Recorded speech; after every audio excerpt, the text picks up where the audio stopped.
Antes que o primeiro canhão europeu fosse disparado em solo africano, antes que as correntes de ferro fossem lançadas sobre corpos negros, a África já era poderosa, já era vasta, já era rica. Reinos como Mali, Songhai, Benin e tantos outros mantinham rotas comerciais prósperas, produziam arte refinada, cultivavam espiritualidade profunda e governavam com sabedoria. Mas, no século XV, algo começou a mudar.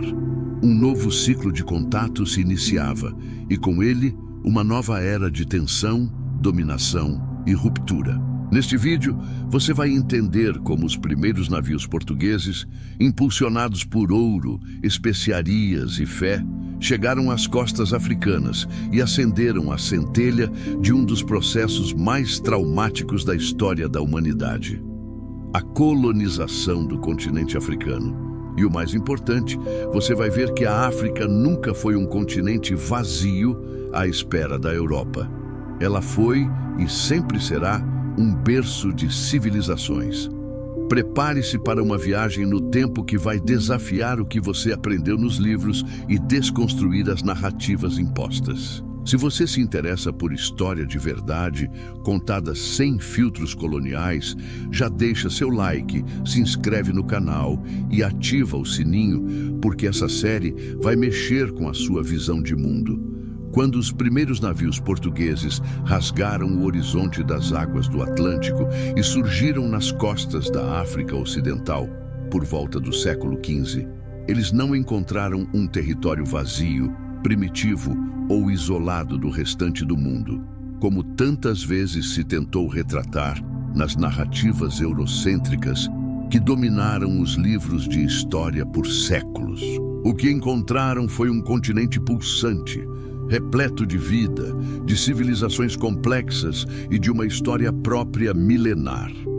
A África era um mosaico de culturas, reinos organizados e centros urbanos ativos.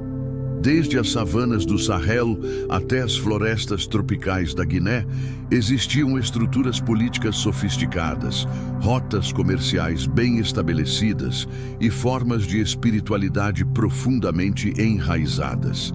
Reinos como o Mali, Songhai, Gana e o Império do Benin não apenas mantinham contato com outros povos africanos, mas também integravam redes de comércio transarianas que conectavam o continente africano ao mundo islâmico e as rotas comerciais da Ásia, com caravanas que atravessavam desertos e navios que deslizavam pelos grandes rios e pelo litoral atlântico.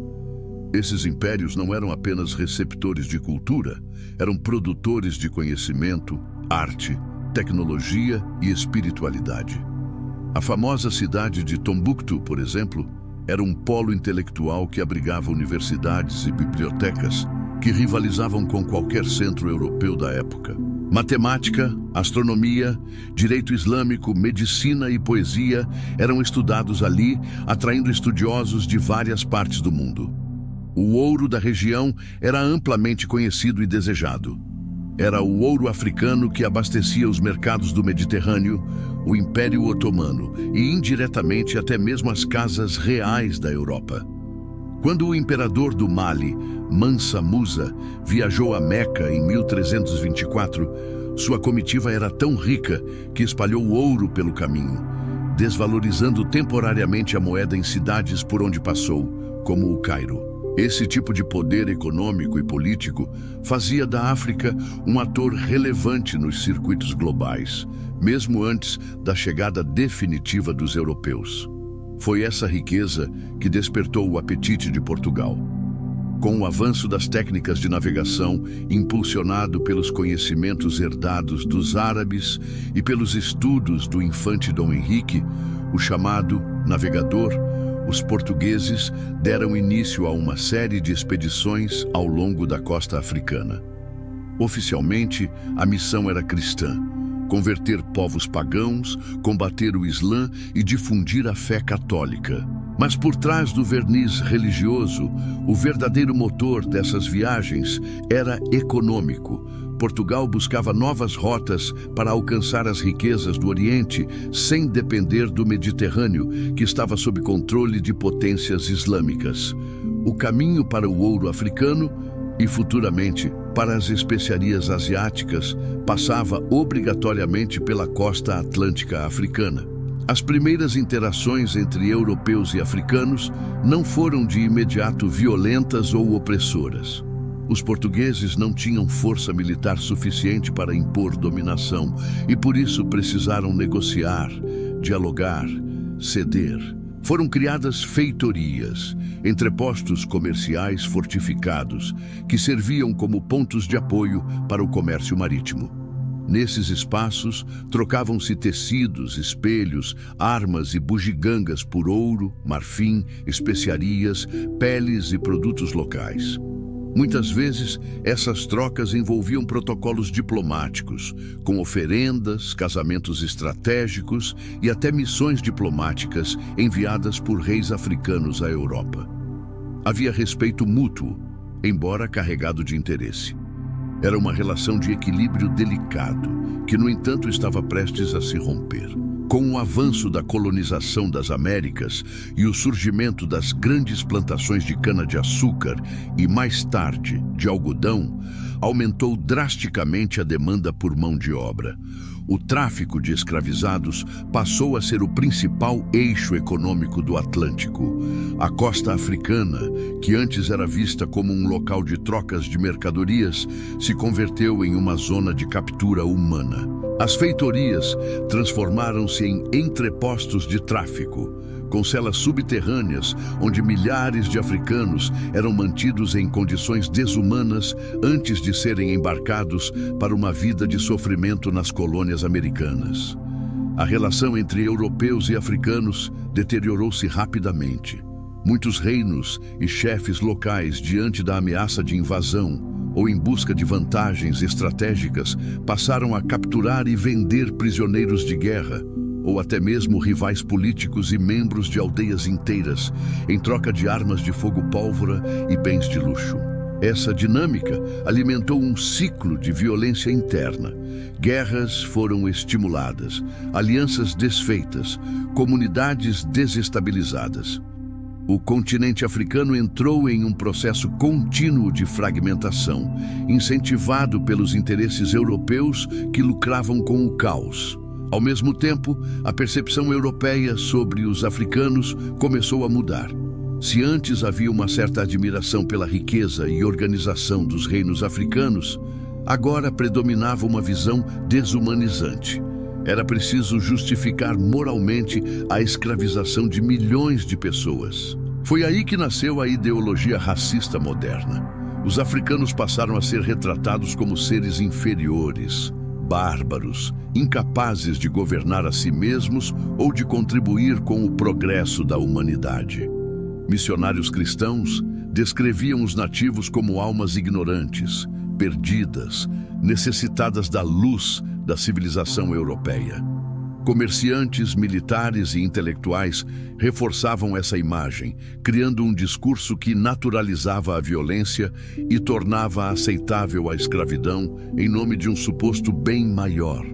Esse discurso foi tão eficaz que se cristalizou por séculos. O eurocentrismo se enraizou como uma lente distorcida por meio da qual o Ocidente passou a ver e julgar o resto do mundo.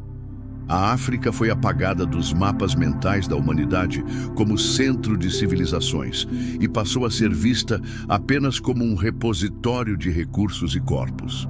Suas línguas, suas crenças, suas histórias foram marginalizadas. E o que poderia ter sido uma relação de trocas e aprendizados mútuos transformou-se na maior tragédia humana da modernidade: a escravidão transatlântica. É nesse momento da história que precisamos fazer uma pausa e refletir. A violência não começou com correntes, começou com ideias. Começou quando um continente inteiro foi rebaixado em nome do lucro. Começou quando o ouro virou pretexto e o ser humano virou mercadoria. A história do encontro entre Europa e África não começou com armas, mas com promessas. Promessas de troca, de diplomacia, de coexistência, mas a sede por lucro, o fanatismo religioso e a ideologia da superioridade branca transformaram esse encontro em um ciclo devastador de exploração, racismo e dor. E é por isso que precisamos contar essa história, não do ponto de vista de quem colonizou, mas de quem resistiu. Porque entender o passado com honestidade é o primeiro passo para libertar o presente da mentira. Nos próximos episódios, vamos mergulhar ainda mais fundo.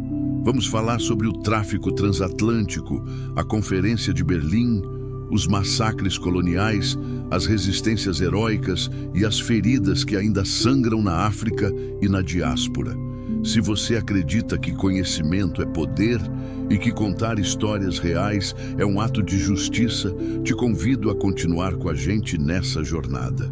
Se esse vídeo fez sentido para você, se te trouxe informação nova ou te fez repensar a forma como a história é contada, deixa o like aqui embaixo. Isso ajuda o YouTube a mostrar esse conteúdo para mais pessoas. Comenta aqui o que mais te surpreendeu nesse episódio ou o que você gostaria de ver nos próximos. E claro, se inscreve no canal e ativa o sininho, porque a série Descolonize a Verdade sobre a África só está começando. Até o próximo vídeo.